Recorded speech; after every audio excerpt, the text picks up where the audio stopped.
The war against the Separatists is not going well for the Republic. Despite instituting a draft and gaining an influx of troops, the Separatists continue to hound Republic forces as they push closer and closer to the core region of the galaxy. As they conquer more worlds, they're able to manufacture even more droids to overwhelm the Republic with. Tarkin knows the Republic's time is short, but his unshakable will does not allow him to concede the war. He will keep fighting until the last Republic system, until the last Republic planet, and the last Republic soldier falls. Maul, newly minted Republic general, does not share Tarkin's sentiment. Already, he has devised a secretive strategy that will allow him to survive the war and avoid going down in flames with Tarkin and the Republic. After achieving a shocking victory over Grievous on Cato Nemoidia, Tarkin calls Maul back to Coruscant. The two meet in Tarkin's private quarters, and Tarkin details his plans for the next phase of the war. He seeks to prolong the defense of the inner worlds for as long as possible. However, Maul is uninterested in delaying the inevitable. The leader of the Separatists, Count Dooku, relaxes within his dark palace on Sereno. All is well for him. In fact, things have gone much better than they were originally planned. No longer will Dooku have to yield to the wishes of Darth Sidious. No more will Dooku have to follow his former master's designs. Now, with the Republic on the ropes, Dooku will be able to bring about the empire he always dreamed of, and he will be its sole leader, its emperor. While the Count is lost in his daydreams, his holoprojector flashes, signaling that he has received a transmission. The Count lazily waves his hand and activates the device. Before him appears an image of his former apprentice, Asajj Ventress. The Count's eyes sparkle with dark amusement as his lips form a sneer. Suddenly, Ventress kneels to Dooku, expressing her desire to return to his side as his apprentice. This genuinely surprises Dooku, as Ventress had tried to assassinate him once before that he knew of. He knew she hated him for abandoning her to die. However, that was not altogether an undesirable thing for a Sith apprentice. Every apprentice hated their master. Furthermore, it hadn't been Dooku's desire to kill Ventress in the first place. Sidious had ordered it, having sensed the growing power of the woman. Dooku had even attempted to argue in favor of Ventress, but to no avail. With her at his side once more, they would make a formidable pair that could guide the Sith and the galaxy into a new prosperous era, bereft of the corruption of the Republic and of the dogmatism of the Jedi. Still though, Dooku was no fool. Even if his heart desired a reunion with his former apprentice, his cunning mind suspected deception. Dooku decides to grant Ventress a meeting, telling her to pay him a visit to his palace on Sereno. If she truly does wish to be his apprentice, then Dooku will allow her to serve at his side once again. If she wishes to challenge him, Dooku will strike her down for good. And if she tries for deception, Dooku has the home field advantage. He has legions of droids all around him at his beck and call, and a Separatist fleet in orbit. On Sereno, he is in very little danger. What could Ventress possibly do? Ventress informs Maul that her former master is currently on Sereno. Maul knows that without a massive invasion of the planet, he likely won't be able to even make it to the surface. His only option left is to enlist the help of Tarkin. Maul pays another visit to Tarkin and tells him of Dooku's location. He only informs Tarkin of what Maul feels Tarkin needs to know, though. Tarkin is at first unwilling to commit to such a large-scale attack, as it would lessen the Republic's defense against the Separatists. However, Maul counters that by capturing or killing Dooku, the Separatists would be left without any true leadership. It could be just the blow the Republic needs to seize control of the war. On Dantooine, Ahsoka Tano leans against the railing that overlooks the green fields outside the Jedi Temple. The Jedi have known a time of peace while the rest of the galaxy tears itself apart. Already there's growing anxiety within the temple of what will become of them when the war is inevitably over. Both sides will likely look to persecute the Jedi, so it doesn't really matter who wins. Though the Jedi went to Dantooine in secret, it won't be long before they are found. The Jedi are split philosophically. Some wish to flee Dantooine now before the enemy comes looking for them. Others want to remain on Dantooine, not giving in to their fear. To Ahsoka, it doesn't truly matter. She only wishes that the Jedi could help people again. So many people in the galaxy could use the Jedi's help these days. But the Jedi are too few, and no one trusts them any longer. In the distance, what looks to be a small military craft, the likes of which Ahsoka has never seen, descends from the sky and lands in a field just beyond the Jedi Temple. A lone man exits the starship and strides calmly towards the temple. Ahsoka squints. She has never seen a man of his species before. He reminds her of a Pantoran with his blue skin, though this man was certainly not a Pantoran. Of that she was sure. No Pantoran Ahsoka Tano had ever seen had red eyes. Asajj Ventress arrives at Dooku's palace on Serenno and kneels before her former master. Dooku tests her in all manner of ways, probing for any form of betrayal or deception, but he soon concludes that she truly does wish to become his apprentice again. Just as Dooku welcomes Ventress back into the fold, alarms sound all across the palace as a Republic armada comes out of lightspeed just before Serenno and engages the Separatist fleet above it. Dooku's face twists with hatred as he glares at Ventress. I expected treachery from you, but I did not believe you'd stoop low enough to betray me to the Republic. Dooku snarls before hurling a fierce blast of lightning at his apprentice. Ventress reacts in time, flicking on her twin lightsabers and catching the blast upon their blades. The doors to Dooku's chamber slide open, and Dooku calls off his lightning, glancing over to see Maul stride in, having waited on Ventress's ship until now. Maul's darksaber is already ignited, as he had to cut his way through Dooku's security detail. Dooku's eyes turn yellow with rage as he launches more lightning at Ventress and draws his own elegant lightsaber. Above Serenno, the Republic fleet carves into the Separatists. The Separatist fleet was woefully unprepared for an attack on this scale out of nowhere. Tarkin stands near the viewport of his Venator-class Star Destroyer, his hands clasped calmly behind his back as he observes the carnage below. Maul flies at Dooku, commencing a wild assault on the old Sith Lord. Dooku, a master-class swordsman, easily parries Maul's strikes, whilst keeping Ventress at bay with his lightning. Maul lunges at Dooku, aiming to push his dark blade through the older man's chest, but Dooku sidesteps and pushes Maul with the Force, sending him tumbling across the room.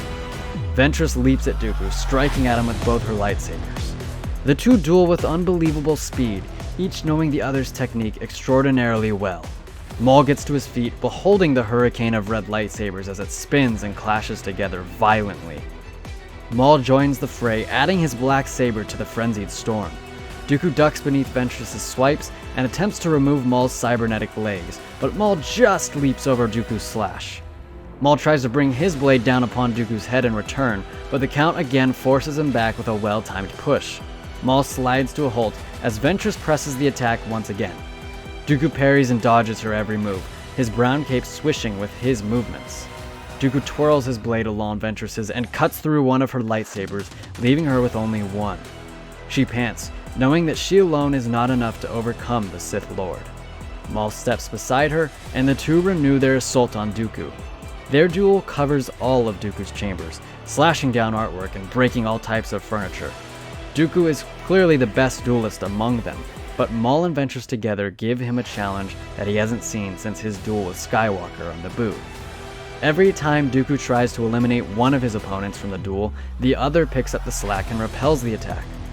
Dooku begins to grow frustrated, spinning away from Maul and kicking Ventress away. If he can't kill them together, then he'll separate them and then kill them. Maul takes a heavy swing at Dooku, who blocks it, but the power of the strike staggers him. Maul's eyes narrow as he begins a ruthless barrage of power strikes at Dooku. The Count is pushed back towards the large green-tinted window before Maul's final strike knocks his saber from his hand and sends Dooku helplessly to the floor. Maul brings his saber up to end the Count, but before he can react, Dooku's desperate lightning coats Maul, coursing through his nerves and forcing his saber to drop weakly from his hand. Dooku lifts Maul off his feet with the Force, relishing in the former Sith Lord's agony. Maul screams in terrible pain as the lightning fills his vision, becoming all that he can see. Smoke begins to rise from his red skin, and he can feel his body growing weaker and weaker with every passing second.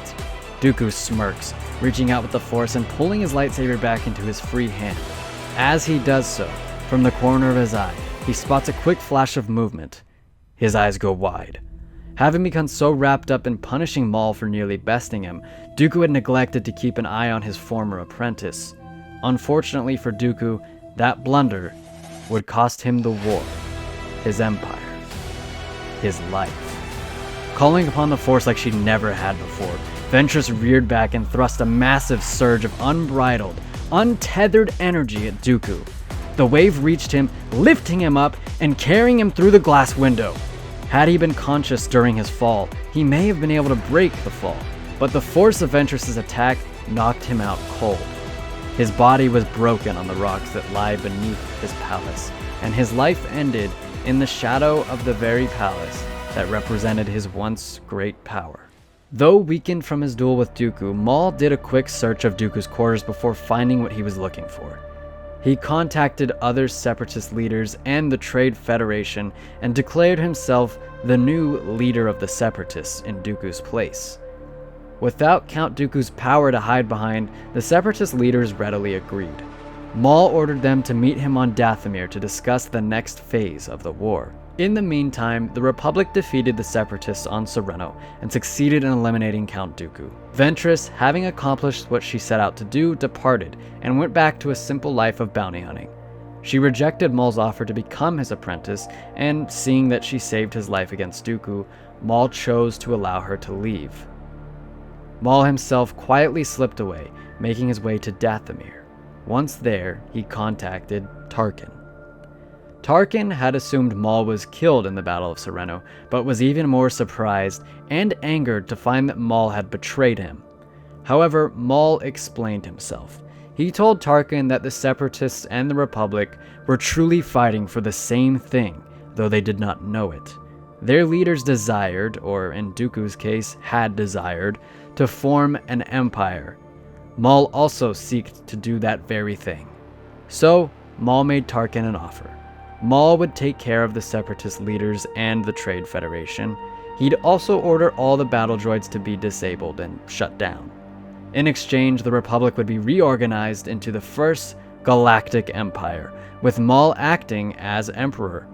As for Tarkin, his role would remain unchanged. He would be in command of all Imperial military operations. Tarkin, never desiring to become Emperor himself, saw that this was likely the best outcome of the war. If he rejected Maul's offer, the Republic would likely fall to the Separatists. He agreed to Maul's terms. Exceedingly pleased with himself, Maul exited his shuttle and proceeded to slaughter the remaining Separatist leaders. He made sure that Tarkin followed through on his word before deactivating the droid armies, however. Maul was officially appointed Emperor of the new Empire, being hailed publicly as a hero who defeated the Separatists against all odds. Though Maul had accomplished many of his goals, he was not yet done. There still remained but one man who had wronged him, one man who he had failed to exact total revenge upon: Obi-Wan Kenobi. When the Imperial scouts finally found the Jedi Temple on Dantooine from orbit, Maul was the first to know. He personally mounted up and led several battalions of troops to the Outer Rim planet of Dantooine. The Imperials didn't meet any resistance in orbit, nor did they take any fire from the Jedi once they began their descent into the atmosphere. In fact, not a single shot was fired in the affair, not one lightsaber activated. The Jedi were quite simply gone. As Maul paced through the deserted halls of the Jedi Temple, he was overtaken with fury and rage. Kenobi! He screamed. He was Emperor of the Galaxy. He had everything, and yet Kenobi eluded him. The Jedi had come to the decision to leave the galaxy and travel with Thrawn, the Chiss envoy who arrived at Dantooine. Among the Chiss, they were able to instruct the children who were Force-sensitive to harness their powers. They were able to help people once more. With the assistance of the Jedi, the Chiss were able to repel the Grisk invasion and lived in relative peace for years to come. Maul's empire, meanwhile, would meet a similar fate to Palpatine's empire in the real timeline. As the years moved along, the empire would commit an untold amount of atrocities. This resulted in a rebellion against the Empire, a rebellion that Anakin Skywalker, his two exceptionally well-trained twins Luke and Leia, and Ezra Bridger would join. When the Skywalkers and Ezra confronted Emperor Maul, he didn't stand a chance. he was overthrown by the rebellion and the Republic was reformed from the ashes of the Empire. So that concludes the 4-part story of What If 5's exposed Order 66. I truly hope you all enjoyed. It was really fun to write. Definitely expect more what ifs in the future. So let me know what you thought of this one down in the comments below. Don't forget to like the video and subscribe to the channel for all things Star Wars. I'm Zach, and I'll see you in the future.